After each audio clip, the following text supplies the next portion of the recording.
सहनाववतु सहनौ भुनक्तु सह वीर्यं करवावहै तेजस्विनावधीतमस्तु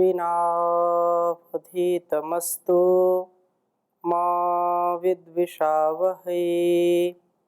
ओम शांति शांति शांति। वैदिक जीवन पद्धति की इस कक्षा में आप सभी का हार्दिक स्वागत है, अभिनंदन है। वेदो अखिलो धर्म मूलम, वेद सब सत्य विद्याओं का पुस्तक है। वेद का पढ़ना पढ़ाना सुनना सुनाना हम सभी का परम कर्तव्य है तथा अपने मन वाणी और शरीर में उसका आधान करके वैसा ज्ञान विज्ञान हमारे स्वभाव में उतर जाए, यह भी हमारा परम कर्तव्य है। निरंतरता के साथ हम ऋग्वेद का स्वाध्याय कर रहे हैं और इस स्वाध्याय में चतुर्थ मंडल के 50वें सूक्त का स्वाध्याय हम कर रहे थे। बहुत ही सुंदर सुंदर वेद मंत्र जो हमको ज्ञान से आपूरित कर रहे हैं, आप्लावित कर रहे हैं। हम इन ज्ञान को, इन वेद मंत्रों के आदेश निर्देश उपदेश को अपने कर्मों में स्थान दें तो जीवन हमारा निसंदेह महान बन जाएगा।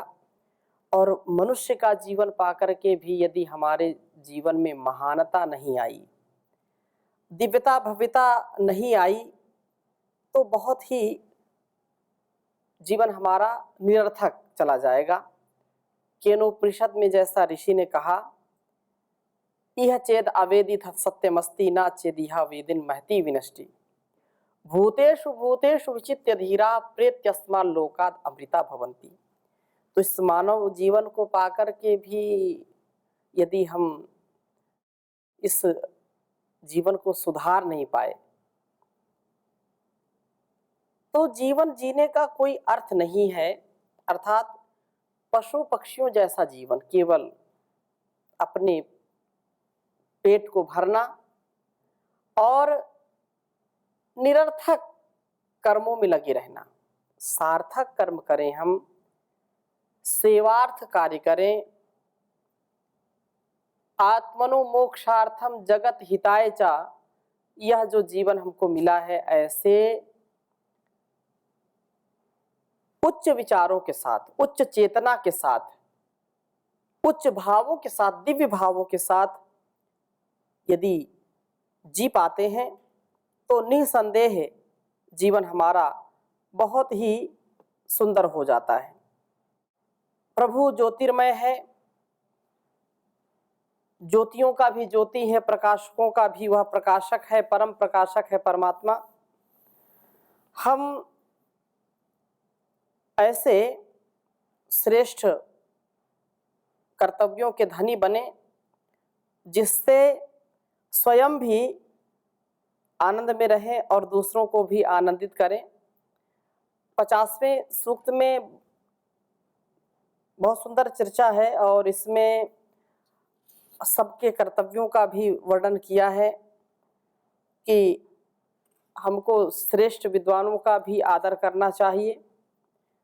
राष्ट्र में विद्वानों का आदर होने वाला हो और अध्यात्म अधिदैव तथा अधिभूत संबंधी कोई कष्ट न हो, तथा राजा का भी जो कर्तव्य उसके प्रति भी जागरूक किया है। राष्ट्र में हर प्रकार से सुख समृद्धि रहे, किसी प्रकार से कोई न्यूनता ना रहे। पुरोहित व राजा मिलकर के राष्ट्र का रक्षण करें, वे प्रजाओं के उत्तम कर्मों का रक्षण करें, प्रजाओं में पालक बुद्धि को पैदा करने का प्रयत्न करें, अर्थात शत्रुओं के आक्रमण से प्रजाओं को बचाएं। क्योंकि राजा का यह विशेष कर्तव्य है कि अपनी प्रजा को पुत्रवत समझे। ऐसे राष्ट्र में सदा उत्तम उषाओं का प्रादुर्भाव होता है जहाँ का राजा श्रेष्ठ होता है। और इस जो उषा काल है, जो दिव्य काल है, जो प्रकाश का काल है, उस काल से हमारा भाल, हमारा सौभाग्य चमत्कृत होता है। तो ऐसी शक्ति संपन्नता हमारे हो और हम उत्तम उत्तम गुण कर्म स्वभाव को प्राप्त करने वाले हों। आज हम ऋग्वेद के चतुर्थ मंडल के 91वें सूक्त के कुछ मंत्रों का स्वाध्याय करेंगे। बहुत ही सुंदर वेद मंत्र हैं। स्वास्थ्यवर्धक जीवन हो उसके लिए भी प्रार्थना की है। आत्म प्रेरणा से हम युक्त हो, उत्थान हमारा हो, पतन न हो, इसके लिए भी प्रार्थना की गई है। तो 50 के बाद 51वां यह सूक्त, जिसके हम 8वें मंत्र को आपके समक्ष रख रहे हैं। 8वां मंत्र मैं पहले लिखता हूं, फिर चर्चा करूंगा। ओम ता आचरन्ति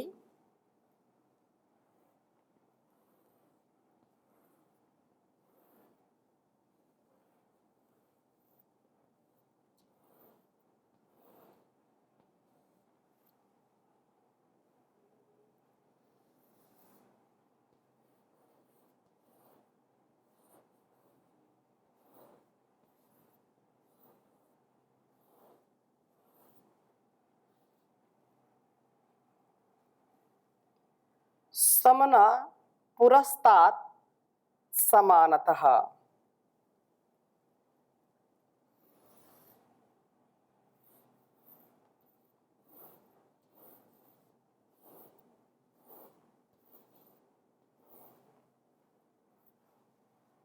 समना पुरस्तात्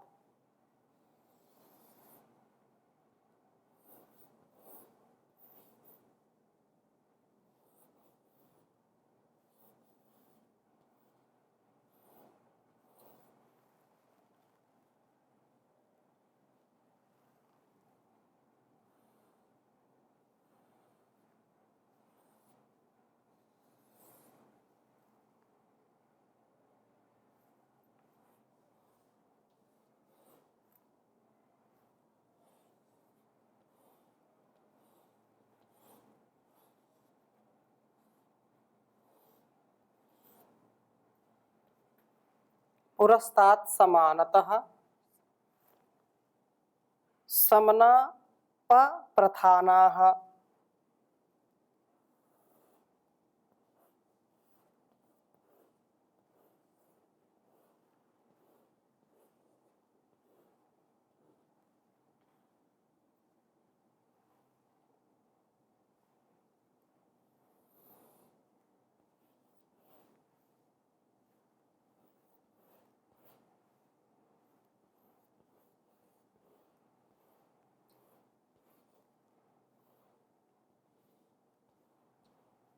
समना प्रधानाः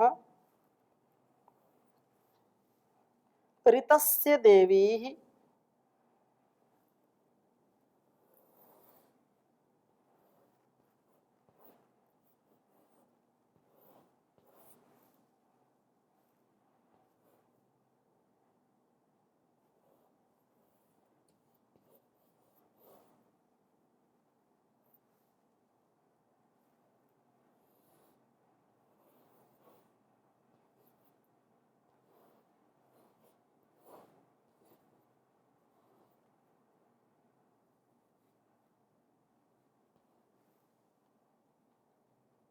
सदसो बुधाना।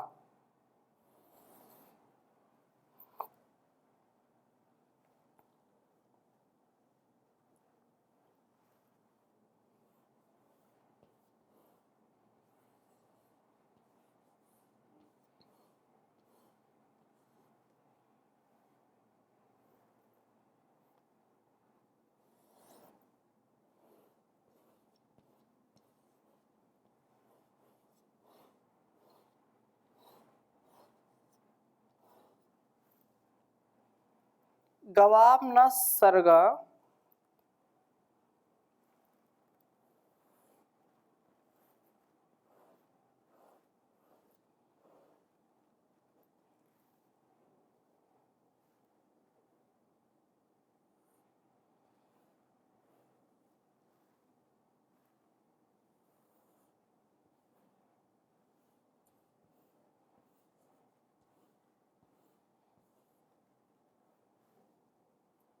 उषसो जरन्ते।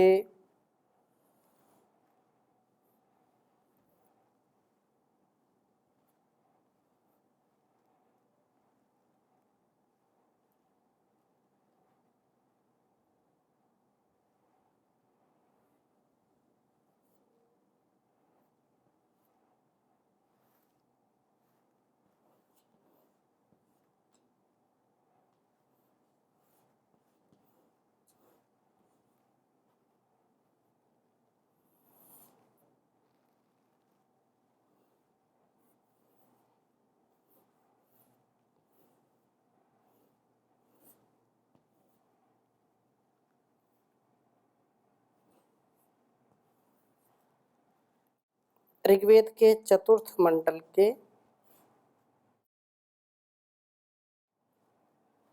91वां का यह 8वां मंत्र है।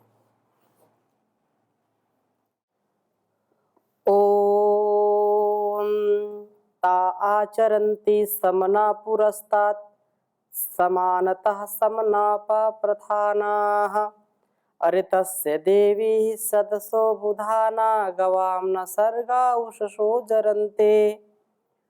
ओम ता आचरन्ति समना पुरस्तात् समानतः समनाप प्रधानाः अरितस्य देवी सदसो बुधाना गवां न सर्गा उषसो जरन्ते। बहुत सुंदर वेद मंत्र है। कहा है ता आचरन्ति। ता अर्थात वे उषाएं, उषा काल का वर्णन आ रहा है और उत्थान के लिए आत्म प्रेरणा से युक्त। तो इसके पहले मंत्र में बहुत सुंदर बात कही थी 7वें मंत्र में कि भद्र उषा काल वे हैं जिनमें हम वासनाओं पर आक्रमण करके ज्ञान ज्योति को बढ़ाने का, उनको विकसित करने का प्रयत्न करते हैं और नियमितता के विकास के जीवन को सत्यमय बनाते हैं। यजशील व स्फूर्ति से कार्यों को करने वाले होते हैं। प्रभु का स्तवन व संसन करते हुए द्रविणों को प्राप्त करते हैं। तो यहाँ वही प्रार्थना की है कि वे उषाएं समना अर्थात सम्यक प्राणित करने वाली, पुरस्तात् पूर्व दिशा में आचरंती गति वाली होती हैं। ये उषाएं समानतः समान रूप से सबको समना प्राणित करने वाली हैं। सूर्य उदित होता है, अस्त होता है, हवाएं चलती हैं, जल बरसता है, धूप होती, जो भी ये प्रकृति में घटित हो रहा है और नित्य प्रति जो हमको देखने को, सुनने को, समझने को जो भी प्राप्त होता है वह कुछ कार्यों में विशेषता को प्राप्त करने वाला व्यक्ति जब विशेष पुरुषार्थ करता है तो अलग से उसको कुछ अनुभूतियां होती हैं और विशिष्टता को प्राप्त होता है। परंतु कुछ सामान्य रूप से जो ईश्वर की व्यवस्था है, सबके लिए अन्न, जल, वायु, ये सब प्रकाश सबको समान रूप से प्राप्त होते हैं और सबको प्राणित करने वाले, सबको प्राण से युक्त करने वाले, उत्साह से, ऊर्जा से, उमंग से युक्त करने वाले ये परमात्मा के जो नियम हैं ये अत्यंत ही हमारे लिए कल्याणकारी हैं। तो जो प्राणित करने वाले उषाएं हैं वह प्रधाना विस्तृत हो रही हैं। उषा काल के वायुओं में जो ओजोन गैस प्रचुर मात्रा में होती है वही प्राणित करने का साधन बनती है। उषा काल में, प्रभात काल में, ब्रह्म मुहूर्त में जो व्यक्ति उठता है, दिनचर्या अपनी करता है और जप तप, ध्यान, प्राणायाम, आसन, व्यायाम अथवा जो अन्य अपने नित्य कर्मों का संपादन करता हुआ दिव्य जीवन की कामना करता है उसके लिए ये वास्तव में एक बहुत सुअवसर होता है प्रभात का, उषा काल का। तो उषा काल में जो वायु है प्रवाहित जो होती है वह अत्यंत शक्तिशाली होती है, अत्यंत हमारे लिए आरोग्यदायक है, रोगनाशक है, रोगों का शमन करती है। कहते हैं कि 100 रोगों की एक दवा सुबह सुबह की ताजी हवा। तो सुबह हमको आलस्य प्रमाद छोड़ करके उषा काल में उषा का स्वागत करने के लिए और अपने जीवन को आरोग्यता से भरने के लिए अवश्य ही उठना चाहिए। प्रार्थना की है कि ये देवी उषसा दिव्य प्रकाशमय उषाएं ऋतस्य सदसः यज्ञों के स्थानों का बोध कराती हुई। गवाम सर्गाः न प्रकाश रश्मियों की सृष्टियों के समान जरनते स्तुत अर्थात स्तुत होती हैं। अर्थात इन उषाओं में भद्र लोग यज्ञ करते हैं। स्वास्थ्य की दृष्टि से और व्यक्तिगत ही नहीं समष्टिगत स्वास्थ्य भी इसी में सुनिश्चित है। जितना हम प्रभात में उठ करके ध्यान करेंगे, योग यज्ञ करेंगे, उतना ही स्वयं का तो विकास होगा ही होगा, स्वयं हम विकसित होंगे, स्वयं हमारे अंदर की संकीर्णताएं रोग दोष नष्ट होंगे। परंतु उसके साथ साथ जहाँ हम रहते हैं, जिस परिवेश में रहते हैं, जिस समाज में रहते हैं, वहाँ के भी रोग दोष धीरे धीरे नष्ट होने लगते हैं। इस प्रकार से जो लोग भद्र हैं, जो कल्याणकारी हैं, सात्विक हैं, सज्जन हैं, आध्यात्मिक हैं, जीवन को दिव्यता भव्यता से जीते हैं, और वे उषा काल में ब्रह्म मुहूर्त काल में सूर्योदय से प्रथम ही वे उठ जाते हैं और उठ करके यज्ञ कर्मों में लग जाते हैं, यज्ञ का अनुष्ठान करते हैं, स्वाध्याय करते हैं। तो स्वाध्याय के द्वारा ज्ञान रश्मियों को उत्पन्न करते हैं। ये भी बहुत बड़ा यज्ञ है। ज्ञान विहीनः सर्वमतेन भजति न मुक्तिम जन्म सतेन। तो ज्ञान का आधान भी हमारे लिए प्रथम कर्तव्य है। बिना ज्ञान के इस जगत में हम श्रेष्ठता को नहीं प्राप्त कर सकते हैं। और स्तवन में प्रवृत्त होते हैं जो जप है, तप है, संयम है। इस जीवन को दिव्यता से जीने का ये बहुत बड़ा एक उपाय है कि रात्रि में जल्दी सोएं और सुबह जल्दी से उठें। तो इससे मन मस्तिष्क भी शांत रहता है, उत्साह में हम रहते हैं, बीमार नहीं पड़ते जल्दी से। उषा काल के मुख्य कार्य यज्ञ, स्वाध्याय व प्रभु स्तवन हो, ये निसंदेह है।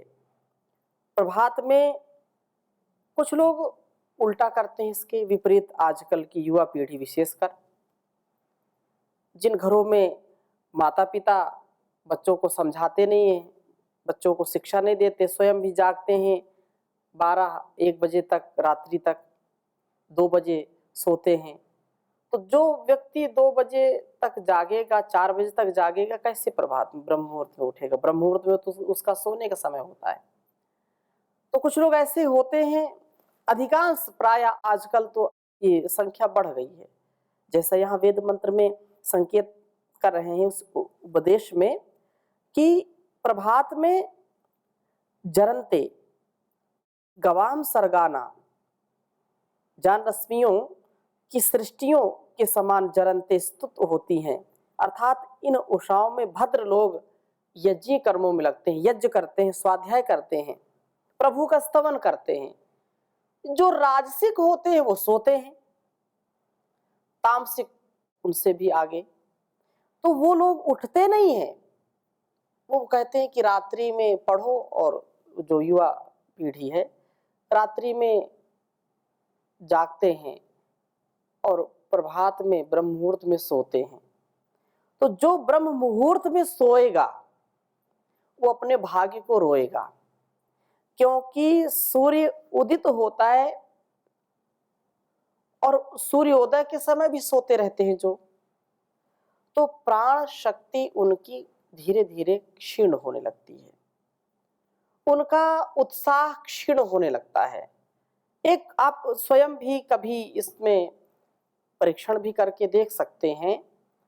जो विद्यार्थी ब्रह्म मुहूर्त में उठते हैं, जो सुबह ध्यान करते हैं, स्वाध्याय करते हैं, प्राणायाम करते हैं, यज्ञ करते हैं, उनके व्यवहार में, उनकी वाणी में, उनके शरीर के बल में तेज ओज उनका अलग ही रहता है।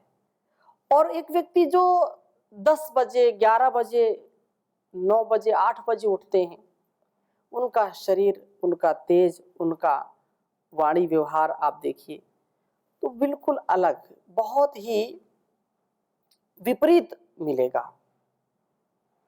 इसलिए ब्रह्म मुहूर्त में, उषा काल में उठ करके हम ध्यान करें उस भगवान का जिसने इस संसार को और इस जीवन को दिया है।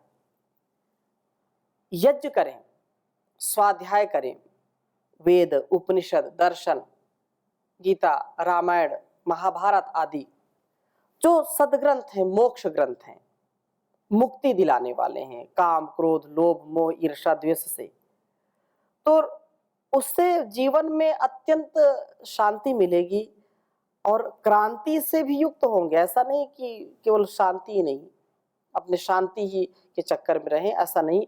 शांति युक्त जीवन हो, लेकिन जो अग्नि है देशभक्ति की, जो अग्नि है प्रभु भक्ति की, जो अग्नि है अपने कर्तव्य पारायण की, जो अग्नि है हमको अपने स्वकर्म स्वधर्म की, वह सदा प्रज्वलित होती है, वह ठंडी नहीं होने पाती, वो बुझती नहीं है। तो ऐसा स्वभाव बन जाए। उषा काल वास्तव में स्वास्थ्यवर्धक है। उषा काल में हम जो प्रबुद्ध अपने आप को कहते हैं, यज्ञ कर्मों में लगे रहें, यज्ञ करें, स्वाध्याय करें, स्तवन करें, स्तुति, प्रार्थना, उपासना करें, ऐसे पवित्र कर्मों में प्रवृत्त होकर के आगे सदा बढ़ते जाएंगे और ऐसा बनाने वाला जीवन स्वयं भी अच्छा होता है और दूसरों को भी अच्छा करता है। देश और समाज की स्थिति को भी हम अच्छा करें, इसी उद्देश्य से यह वेद मंत्र अध्यात्म की, आरोग्य की और हर प्रकार से उन्नति की दिशा की ओर हमको उपदेश दे रहा है। हम वास्तव में ऐसे जीवन को जिएं तो निसंदेह हमारा सर्वविध कल्याण होगा। वेद का यह उपदेश है। उस परमात्मा का हम धन्यवाद करें जिसने हमको यह वेद रूपी कल्याणी वेदवाणी का स्वाध्याय करने का अवसर दिया है। नमो वेद विद्या के प्रकाश करता, नमस्कार अज्ञान के नाश हरता, नमस्कार बल बुद्धि के देने वाले, नमस्कार दुखों को हर लेने वाले, भ्रांति निराशा दूर भगा दो, जगमग आशा दीप जगा दो, हरो विपद बाधाएं सारी, सुन लो भगवन विनय हमारी। शुभ कर्मों में ध्यान लगाएं, दुर्गुणों का मन से उनको बिसराएं, बने धर्म पालक बलधारी, सुन लो भगवन विनय हमारी। विद्या पढ़े विवेक बढ़ावे, जन में संपत्ति सुयस कमावे, मातृभूमि के हो हितकारी, सुन लो प्रभु विनय हमारी। भर दो भक्ति प्रकाश हृदय में, दुख में सुख में सभी समय में, हो विश्वास तुम्हारा भारी, सुन लो प्रभु विनय हमारी। सुन लो भगवन अरज हमारी, सुन लो भगवन विनय हमारी। ओम शांति शांति शांति।